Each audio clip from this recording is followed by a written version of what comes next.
Black Flame of the Amazon, featuring Harold Noyce, world-famous explorer in person.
You remember last time, we left off just as the disabled seaplane had left the little tributary and entered into the swift current of the big river.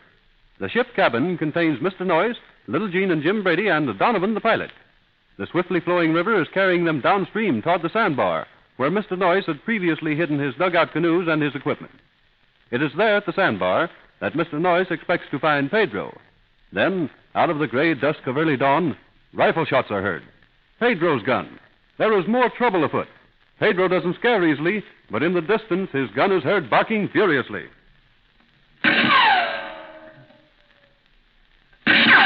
How about it, Donovan? Can you start that motor again? Even with but one blade on the propeller, we could keep her headed downstream. Well, I'll try to, Mr. Noyce, but I'm afraid of what will happen. The prop shaft just won't stand any too much now. Well, try it anyway, and hurry, will you?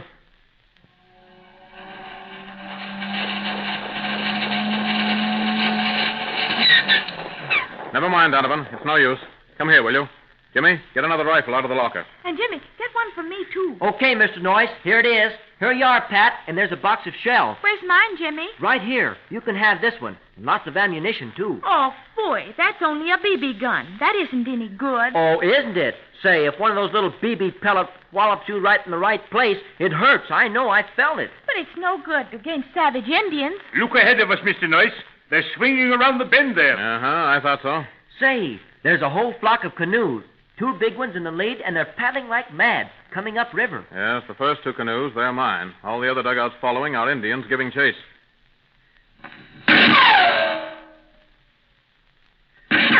Then Pedro must be in one of the first 2. He's in the second canoe from here. That's his rifle, the one with the staccato sound. He's trying to stand the others off. What can we do to help, Mr. Noyce? Tell me. Open that cabin hatch, Donovan. You and I are going out on the wings. The current will have us floating down among the Indians in a few minutes. We've got to scatter the enemy. Don't forget me and Jean. We're swell scatterers, Mr. Noyce. Where do we go, and what do we do? I just wish that Jean and you would sort of keep down on the floor out of sight. The Indians have a few guns. They are poor marksmen, but their bullets may accidentally cause damage. I don't want you two in any unnecessary danger. But gosh, Mr. Noyce, we're getting used to it now. Oh, we just gotta help. That's all there is to it. All right, then, if you must. Jimmy, you get over to that cabin window. Yes, sir. And, Jean, you take this one right here. Okay. Open them up. Stick by your own windows. And when I give the word, start shooting. But aim in the air. Be sure now, aim in the air. But lots of noise. Noise, huh? And me with a little BB gun. Oh, no. If I'm to make noise, then I've got to get me a gun with a wallop in it. Wait. Here we are. A double-barrel shotgun. This baby will kick up a swell racket. Very well. But don't you do any shooting till I say so. Understand? Or I'll throw your guns in the river. You've got to obey orders this time. That's final. Okay, Mr. Noyce. Jake with me. I'll obey, and so will Jean. We'll wait until you give the word. Then we'll let them have it. But I hope you don't keep us waiting too long. These Indians have sort of got my nanny. And that goes double with me, Jimmy. Come on, Donovan. Outside. Now, you two stick by the open cabin windows. You can see and hear everything. Great Scott, Mr. Noyce. Yeah. We're drifting into the shore now. We're going to get hung up on them overhanging branches. I'll get out on the wing and try to push her off. Keep her clear. No, don't. No, try and get hold of a branch and hang on to it. I doubt if the Indians have seen us yet.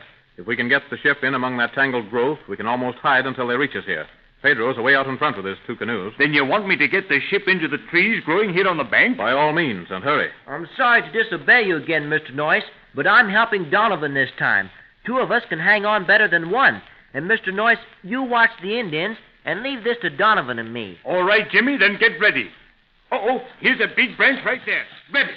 Grab it, Jimmy. I got it. Hang on, Pat. Hang on. She's swinging around. Gosh, this current is strong enough. Yes, it is. Look out, Jimmy. Watch you don't get pulled off into the water. I won't. Watch out. Watch out there, Jimmy. Say, we're making it. Here we go right into the bushes. Pull a bit. That's it, Jimmy. Hey, Donovan, grab some of the leonias there. Some good stout ones. Use them like rope. Take a hitch onto the wing struts. That should anchor us here secure enough. Aye, aye, Mr. Noyce. That's what we're doing now. Just about got her all fixed, too. Okay. And as soon as you have her tied, Donovan, both you and Jimmy get back into the cabin. We'll wait inside until the canoes draw a little closer, and then we'll let them have it. I'm coming down now, Mr. Noyce. Yeah. Come on, Pat. We've got more work to do, it seems. I hope. Gosh, this is the first time I was ever out walking on the wings of an airplane. Hurry with you now. Get inside. I'm right behind you. I don't want no poison dots popping into my carcass. I'll be telling you that. Me neither. Say, where's Mr. Noyce? He was out on the other I'm inside, side. Jimmy. Now, come on. Snap into it. We need all the guns we have. Here I am, then. What window do I take this time? One side, Gene. Let me take that cabin window. Never mind the cabin window right now. I have a job for you. Gene, you come over here, too. Now, you see that rope there? Yes, sir. Well, get it all ready. See that there are no snarls in it. Okay, Mr. Noyce. There won't be when Gene and I get through with it. But what are we to do with it? We'll need it when Pedro gets up here. We want him and his crew to come inside this cabin out of danger's way. But that rope, we'll use it to anchor, tie our dugouts to the pontoons. We've got a lot of expensive gear in those dugouts. Can't afford to lose it. Leave it to Jimmy and me, Mr. Noyce. We'll have it ready when the time comes. And now, Donovan, let's get organized. You take that window there. Aye? But until I say so, don't do any shooting. I'll say when.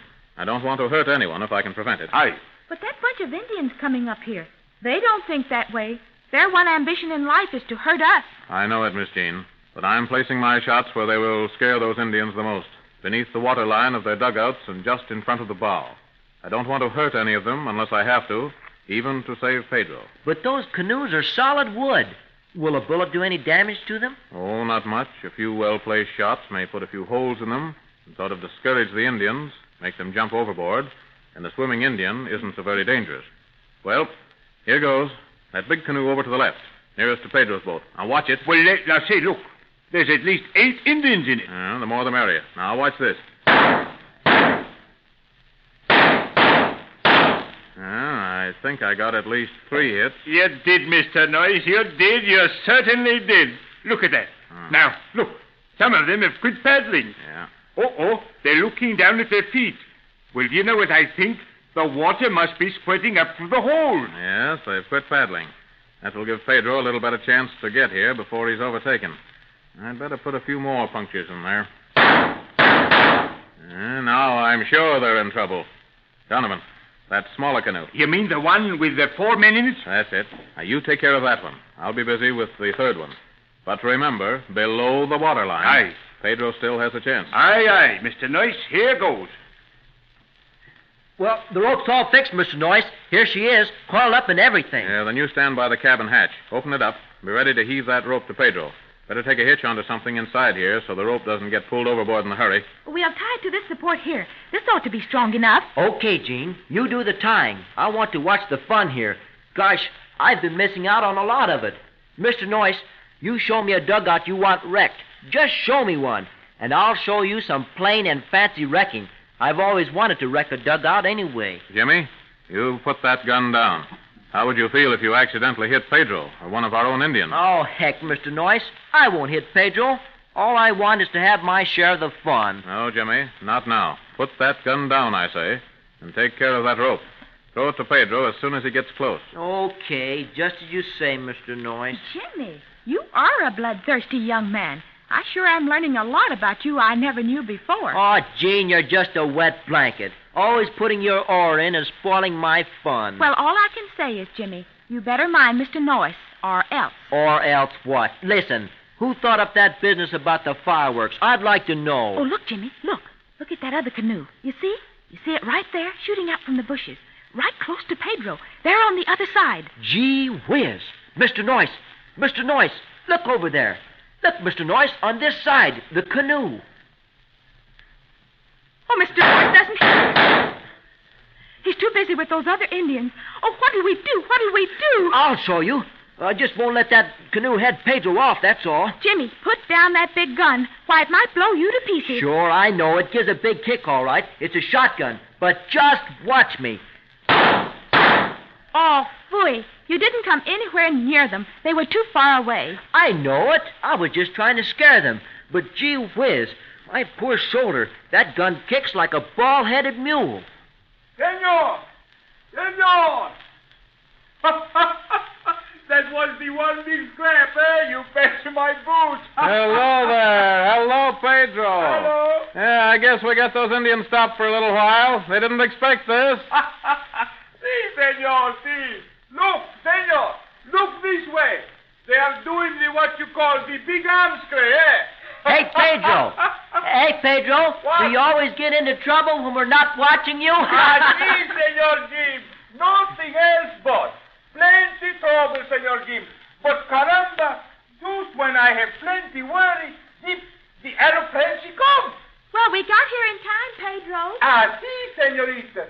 Just like the one big Christmas present. Yeah, but what about me? I didn't get in on the fun at all. Oh, senorita, you call him fun. No. It is not that much fun. No. Not for poor Pedro, no. Look, senorita, when I was out there, I see Indian here, Indian there, Indians all over the place. Oh, well. Anyway, that's that, huh? All over but the shouting. But, Mr. Noyes, will we have any more of this before we get to the Black Flame country? We hope not, Jane. That is, well, unless... You mean unless Grogan and Scroggins interfere again? Then you really think, Mr. Noyes, that Grogan went upriver ahead of us? Grogan wants gold. He'll make every effort to keep ahead of us. Then gee whiz, Mr. Noyes. What are we waiting for? Let's go. Let's head him off. We've just got to get there first. Don't let anything happen to our daddy, Mr. Noyes. Please don't.